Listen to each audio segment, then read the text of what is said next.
5-year-old Amani is in her virtual kindergarten classroom, and she's having an emergency. What's wrong with you? A paper cut emergency.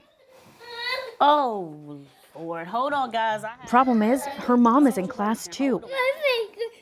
She's teaching high school English virtually in Prince George's County. After some quick mommy first aid, Geva HICKMAN-JOHNSON, or Miss J as she's known to students, gets back to class. Thus is the life of a teacher during the pandemic's virtual school.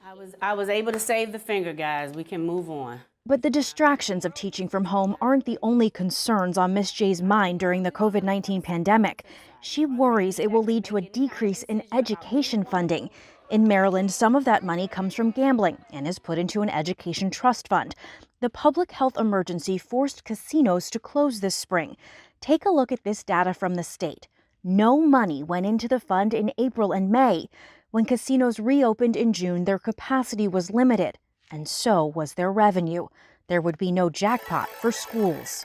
A WUSA 9 investigation shows at the end of fiscal year 20, which closed out in June, the fund had a deficit of almost $23 million. We're expected to do without, and now you're expecting us to do without plus without some more. It's hard. It's hard and it's scary because at the end of the day, we all want what's best for our kids. We asked the Maryland State Education Association what kinds of concrete consequences this could have. Here's what they say the deficit could mean. Increased class sizes, less school staff, less support professionals who help students, less school counselors and psychologists. And there are concerns there could be even more cuts, says MSEA President Cheryl BOST and Executive Director Sean Johnson. We are not spreadsheet governing here. What it really is a gap in people and programs and services that are desperately needed. And I just want to make sure we don't lose sight of those bottom line, of what those dollars are investing in. This comes at a time when educators are weighing fears about bringing students back into school buildings and implementing costly pandemic safety protocols. So that's a lot of stress.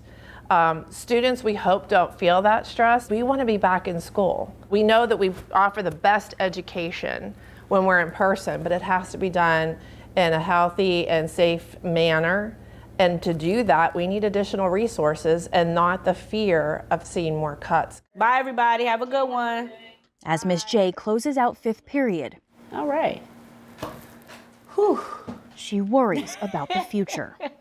If you don't take care of your students, the students of Prince George's County, they then become your constituents of Prince George's County who are now not completely educated, which means they then could possibly become an additional drain on an already struggling system.